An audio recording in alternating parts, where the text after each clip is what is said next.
എന്താ പെട്ടെന്ന് ഇങ്ങോട്ട് പോരെ? SSLC പാസ്സായ? അവന്റെ കല്യാണമായിരുന്നു. എടാ പണ്ടി കയ്യിരുന്ന് പെടുത്ത ചെറുക്കനാ. അയ്യോ അതാരോടും പറയല്ലേ. എന്തിപ്പോ പെടുക്കാറില്ലേ? കയ്യിലിരുന്ന് പെടുക്കാറില്ല. ആളിച്ചിരി ഇൻട്രോവേർട്ടാണ്. ഇവിടെ കുറച്ച് ചോറ് പപ്പടം കിട്ടിയില്ല. അകത്താര കാറ്ററിംഗ് നടത്തുന്നേ? അയ്യോ കാറ്ററിംഗ് അല്ല, എന്റെ പുത്രനാ. ഐസ്ക്രീം ഫ്രീസറിൽ നിന്ന് ചൊരണ്ടി തിണ്ടാ. മോൻ ചോറ് തിന്നുമല്ലേ? അയ്യോ തിന്നു അതൊന്നും പറയല്ലേ. ചോറും കലത്തി തലയിട്ടിരിക്കുക. പെണ്ണവിടെ ഉള്ള? പെണ്ണിന്റെ വീട്ടില്. കൂനംപോയക്കുളത്താ വീട്. കാണാൻ ലഡ്ഡു പോലെ ഇരിക്കുക.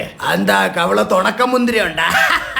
പാപ്പ എനിക്ക് ലഡു തരട്ടാ രണ്ടെണ്ണം അങ്ങ്. നിന്റെ മൂത്തവന്റെ കല്യാണത്തിന് യവനെ കണ്ടില്ലല്ലേ? അതിന് മണ്ഡപത്തിൽ ഇവൻ വേണ്ടേ? കല്യാണത്തിന് നടന്ന 4 പന്തിയുടെ ഫോട്ടോയിൽ ഇവന്റെ തലയുണ്ട്. അതിന് മന്തി ഇല്ലായിരുന്നല്ലേ? മന്തി അല്ലടാ പന്നി, പന്തി. എന്റെ മോന്റെ കല്യാണമാണ്.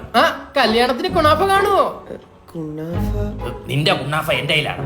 കുണ്ണാഫ ഇല്ലാതെ അവൻ കെട്ടാൻ നടക്കും. ഇങ്ങനെ കള്ളച്ചോറ് കഴിച്ചാൽ മതിയോ കല്യാണം കഴിക്കണ്ടേ? അപ്പുറത്തെ ഷാജി വലിയ പെരുന്നാളിന് ഒരു പോത്തിനെ കൊടുക്കുന്നു. ഞാൻ ഈ പോത്തിനെ കൊടുത്താലോ എന്ന് ആലോചിക്കുക.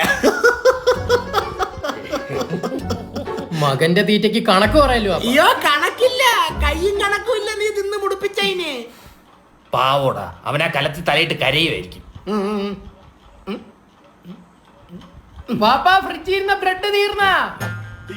ആ കലത്തി തലയിട്ട് കൊല്ലടാവേ. നീ ഒരു കാര്യം ചെയ്യ, അവിടെ കല്യാണം വിളിക്കണ്ട. നിനക്ക് അത്ര ചെലവ് കുറഞ്ഞു കിട്ടും. പോ പോ പോ. എല്ലാരും ഇങ്ങനെ പറഞ്ഞായിരുന്നു. ഇപ്പൊ പറയും.